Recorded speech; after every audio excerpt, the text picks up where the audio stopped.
FIFA world cup 2026 semi final മത്സരമാണ് കഴിഞ്ഞ ദിവസങ്ങളായി നടന്നുകൊണ്ടിരിക്കുന്നത്. കഴിഞ്ഞ ദിവസം വളരെ ശക്തമായ രണ്ട് ടീമുകൾ ഏറ്റുമുട്ടിയ ഒരു ദിവസം കൂടിയായിരുന്നു ഫ്രാൻസ് വേഴ്സസ് സ്പെയിൻ. ഏറ്റവും കൂടുതൽ ആരാധകർ കാത്തിരുന്ന രണ്ട് വമ്പന്മാരുടെ മത്സരം കൂടിയായിരുന്നു. അപ്പോൾ എങ്ങനെയുണ്ടായിരുന്നു മത്സരം?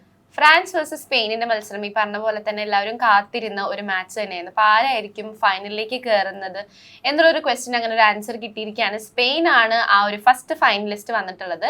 അപ്പൊ എല്ലാവരും പ്രതീക്ഷിച്ചിരുന്നത് ഫ്രാൻസ് ആയിരിക്കും ആ ഒരു ഫൈനലിസ്റ്റ് എന്നുള്ളൊരു പ്രതീക്ഷ എല്ലാവരുടെ മനസ്സിലുണ്ടായിരുന്നെങ്കിൽ പോലും അതിനൊക്കെ തിരുത്തി കുറിച്ചുകൊണ്ടായിരുന്നു സ്പെയിനിന്റെ ഒരു മുന്നേറ്റം. സ്പെയിൻ ആണ് അങ്ങനെ ഫൈനലിസ്റ്റ് ആയിട്ട് ഫസ്റ്റ് കയറിയിരിക്കുന്ന ടീം സ്പെയിൻ ആണ്.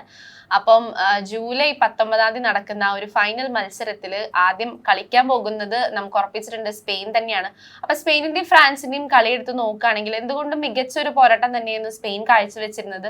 വെറുതെ കിട്ടിയൊരു വിജയമല്ല, അവര് പൊരുതി നേടിയൊരു വിജയം തന്നെയാണെന്ന് നമുക്ക് പറയേണ്ടി വരും.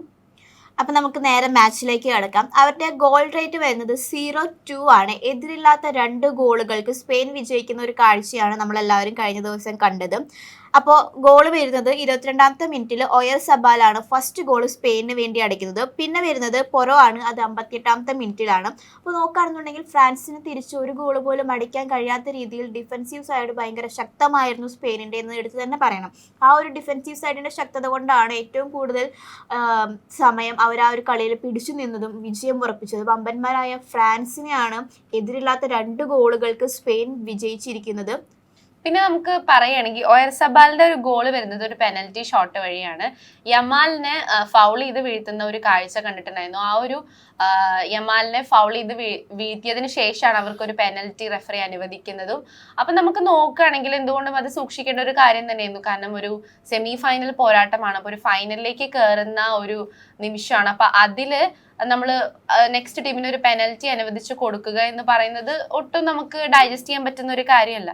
അപ്പോൾ നമ്മുടെ ഈ മാച്ചിൻ്റെ ഫസ്റ്റ് ഹാഫ് എടുത്ത് നോക്കുകയാണെന്നുണ്ടെങ്കിൽ നമ്മുടെ ഫ്രാൻസിൻ്റെ ഏറ്റവും വലിയൊരു ബെസ്റ്റ് ഒരു സെൻറ്റർ എന്നായിരുന്ന നമ്മുടെ വില്യൻ സാലിബയ്ക്ക് പരിക്കേറ്റ് പുറത്ത് പോകേണ്ട ഒരു അവസ്ഥ ഉണ്ടായിരുന്നു. പിന്നെ അവർ കുറച്ച് പേരായിട്ട് ചുരുങ്ങി കളിക്കേണ്ട ഒരു അവസ്ഥ കൂടി ഉണ്ടായിരുന്നു. പക്ഷെ അവർ എതിരില്ലാത്ത രീതിയിൽ നല്ല രീതിയിൽ പെർഫോമൻസ് കാഴ്ചവെച്ചെങ്കിലും സ്പെയിനിൻ്റെ എക്സ്ട്രാ ഒരു ഓർഡിനറി മാച്ച് ആയിരുന്നു എന്നുള്ളത് എടുത്ത് പറയണം. ഇവരൊരു ഓർഡിനറി ആണെന്നുണ്ടെങ്കിൽ സ്പെയിൻ ഒരു എക്സ്ട്രാ ഓർഡിനറി ആയിട്ടാണ് അവരുടെ പെർഫോമൻസ് പുറത്തെടുത്തത്.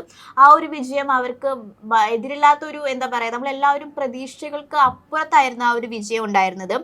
മാത്രമല്ല ഈ ടൂർണമെൻറ്റിൽ ആദ്യത്തെ ഒരു മത്സരത്തിൽ ഒരു ഗോൾ ഇല്ലാതെ മടങ്ങുന്ന ടീമായിട്ട് ഫ്രാൻസ് മാറായിരുന്നു. കഴിഞ്ഞ എല്ലാ മാച്ച് എടുത്ത് നോക്കുകയാണെങ്കിലും നമ്മുടെ ക്വാർട്ടർ ആയാലും റൗണ്ട് ഓഫ് 16, 32 ഒക്കെ ആണെങ്കിലും എല്ലാ മത്സരത്തിലും ഗോളുകളോടെ വിജയിച്ച ഫ്രാൻസ് ആണ്. ഈ ഒരു സീസണിൽ ഈ 2026 ഫിഫ വേൾഡ് കപ്പിൽ ഒരു ഗോൾ പോലും അടിക്കാനാകാതെ സ്പെയിനിനോട് മുട്ടുകുത്തി മടങ്ങുന്ന ഒരു കാഴ്ചയാണ് ഫ്രാൻസ് നമുക്ക് കണ്ടത്. അപ്പോൾ ഫ്രാൻസിൻ്റെ ആരാധകർക്കൊക്കെ ഒരുപാട് നിരാശകൾക്കും ഒരുപാട് വിഷമങ്ങൾക്കും വഴിവെച്ച ഒരു മത്സരം കൂടിയായിരുന്നു. നമ്മളെല്ലാവരും ഫ്രാൻസ് എന്തായാലും ഫൈനലിൽ കയറുമെന്ന് വിചാരിച്ചൊരു മത്സരത്തെയാണ് ഒരു അട്ടിമറി വിജയം എന്ന് തന്നെ എടുത്തു പറയണം. അതുപോലെ ഒരു മത്സരം കൂടിയായിരുന്നു ഉണ്ടായിരുന്നത്. സ്പെയിനിന്റെ കാര്യം നമ്മൾ എടുത്ത് പറയുകയാണെങ്കിൽ അവരുടെ ഡിഫെൻസീവിനെ നമുക്ക് എടുത്ത് പറയേണ്ട ഒരു സംഭവം തന്നെയാണ്. എസ്പെഷ്യലി കുക്കുറല്ല എന്ന് പറയുന്ന പ്ലെയർ ഒരുപാട് ഇപ്പം ഡെംബലയുടെ ആയിക്കോട്ടെ എംബാപ്പയുടെ ആയിക്കോട്ടെ ഒരുപാട് നല്ല ഷോട്ടുകൾ ഡിഫെൻസ് ചെയ്ത് പിടിച്ചു നിർത്തുന്ന ഒരു കാഴ്ച കണ്ടിട്ടുണ്ടായിരുന്നു. അതേപോലെ എടുത്ത് പറയേണ്ട ഒരാൾ തന്നെയാണ് നമ്മുടെ സ്പെയിനിന്റെ ഗോൾ കീപ്പർ, അതായത് ഉനൈ സൈമൺ.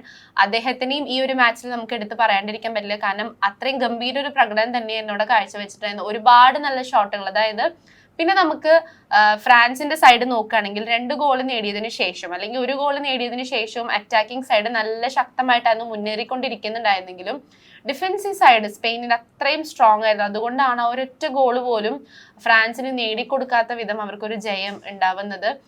ഒരു ലാസ്റ്റ് 7 മിനിറ്റ് ആയിരുന്നു അവർക്ക് കൊടുത്തിട്ടുണ്ടായിരുന്നത്. ആ ഒരു 7 മിനിറ്റിൽ പോലും ഫ്രാൻസ് ഒരുപാട് നല്ല ഷോട്ടുകൾ കൊടുത്തിട്ടുണ്ടെങ്കിലും അതൊക്കെ കൈക്കലാക്കുന്ന ഒരു കാഴ്ച ഉനൈ സൈമന്റെ ഭാഗത്തു നിന്നും അതുപോലെ കുക്കുറല്ലയുടെ ഭാഗത്തു നിന്നും ഡിഫൻസീവ് സൈഡ് അത്രയും സ്ട്രോങ് തന്നെയായിരുന്നു.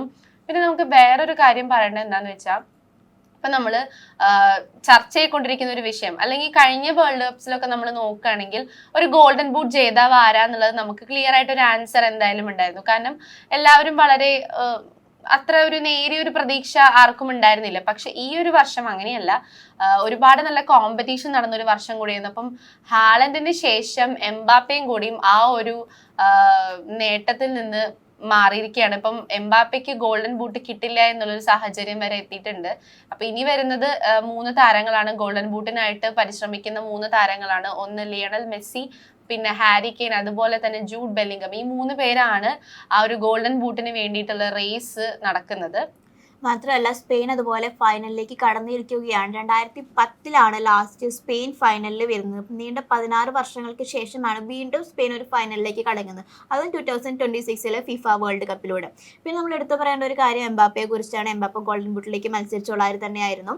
മാത്രമല്ല നമ്മളെല്ലാവരും വിചാരിച്ച ഒരു ക്ലൈമാക്സ് ആയിരുന്നില്ല ഫ്രാൻസിനും എംബാപ്പയ്ക്കും ലഭിച്ചിരുന്നത്. ഇപ്പോൾ നോർവേയും ഹാളണ്ട് എടുത്ത് നോക്കുകയാണെങ്കിലും അങ്ങനെ തന്നെ, ബ്രസീൽ എടുത്ത് നോക്കുകയാണെങ്കിലും അങ്ങനെ തന്നെ. ഇപ്പോൾ എടുത്തു പറയേണ്ട ഒരു കാര്യം, നമ്മൾ വിചാരിച്ച ക്ലൈമാക്സിലേക്ക് എംബാപ്പയ്ക്കും ഫ്രാൻസിനും എത്താൻ കഴിഞ്ഞില്ലെങ്കിലും ഈ ഒരു സീസണിൽ എംബാപ്പയും ഫ്രാൻസ് എന്ന് പറയുന്ന ഒരു ടീമും ഉണ്ടാക്കിയ ഇമ്പാക്റ്റ് ചെറുതല്ല. അത്രയും ശക്തമായ രീതിയിലുള്ള മത്സരങ്ങളും അതുപോലെ തന്നെ ഫ്രാൻസും സൃഷ്ടിച്ചുകൊണ്ടാണ് ആ ഒരു കളിക്കളം വിടുന്നത്. ലാസ്റ്റ് മൂമെന്റിലാണ് ഇറങ്ങി പോകുന്നുണ്ടെങ്കിലും ഇവരും അതുപോലെ തന്നെ നോർവേയും ഹാളണ്ടും ഉണ്ടാക്കിയ അതേ ഇമ്പാക്റ്റിലേക്കാളും കുറച്ചും കൂടി കൂടുതൽ എംബാപ്പയും ഫ്രാൻസും ഉണ്ടാക്കിയിട്ടുണ്ടെന്ന് എടുത്ത് തന്നെ പറയണം. ഇനി ഒരു മത്സരത്തിന് ശേഷം അടുത്ത് നടക്കാൻ പോകുന്നത് ഇംഗ്ലണ്ട് വേഴ്സസ് അർജന്റീനയാണ്. ആ ടീമിൽ ആ ഒരു ഗെയിമിൽ ആര് ജയിക്കുന്നോ അവരോടായിരിക്കും സ്പെയിൻ ഫൈനൽ നേരിടാൻ പോകുന്നത്. അപ്പം കഴിഞ്ഞ ദിവസത്തെ നോക്കുകയാണെങ്കിൽ എന്തുകൊണ്ടും ഫ്രാൻസിനും എംബാപ്പയ്ക്കും ഒരു ഭാഗ്യമില്ലാത്തൊരു ദിവസം തന്നെ ആയിരിക്കണം. അല്ലെങ്കിൽ ആ ഗോളുകൾ അടിക്കുന്ന രീതി ആയിക്കോട്ടെ, അവർക്കൊരു ഭാഗ്യമില്ലാത്തൊരു ദിവസമായി മാറിയിട്ടുണ്ടായിരുന്നു. എന്തായാലും അടുത്ത വേൾഡ് കപ്പിൽ ഇനി നമുക്ക് വെയിറ്റ് ചെയ്യണം ഫ്രാൻസിന്റെ. ഇപ്പൊ പറഞ്ഞ പോലെ തന്നെ ഫ്രാൻസ് ക്രിയേറ്റ് ചെയ്ത ഒരു ഇമ്പാക്റ്റ് ഒരിക്കലും ചെറുതല്ല. അവർ നല്ല രീതിയിലുള്ള ഒരു പ്ലേ തന്നെയായിരുന്നു. കാരണം തോൽവി ഇല്ലാതെ അവർ ജയിച്ചു വന്ന, അല്ലെങ്കിൽ സമനില പോലും പിടിക്കാതെ ജയത്തോട് ജയിച്ചിട്ടാണ് അവർ വന്നിട്ടുള്ളത്. പക്ഷെ ലാസ്റ്റ് ആകുമ്പോൾ അവർക്ക് പിടിച്ചു നിൽക്കാൻ പറ്റിയിട്ടില്ല. അപ്പൊ എന്തുകൊണ്ടായാലും അവർക്കൊരു ഭാഗ്യം തുണച്ചിട്ടുണ്ടാവില്ല.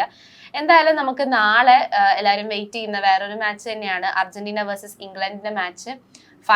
നെക്സ്റ്റ് ഫൈനലിസ്റ്റ് ആരാണ്, അല്ലെങ്കിൽ ഈ കൊല്ലത്തെ കപ്പ് എടുക്കാൻ പോകുന്നത് ആരാണ് എന്നുള്ളൊരു ക്വസ്റ്റിന് ഏകദേശം ഒരു രൂപം കിട്ടുന്ന ഒരു രീതിയിൽ തന്നെയായിരിക്കും നാളത്തെ ഒരു മാച്ചിന്റെ എൻഡിങ് എന്ന് പറയുന്നത്. അപ്പൊ നാളത്തെ മാച്ച് കഴിഞ്ഞിട്ട് അടുത്ത അപ്ഡേറ്റ് വീണ്ടും കാണാം.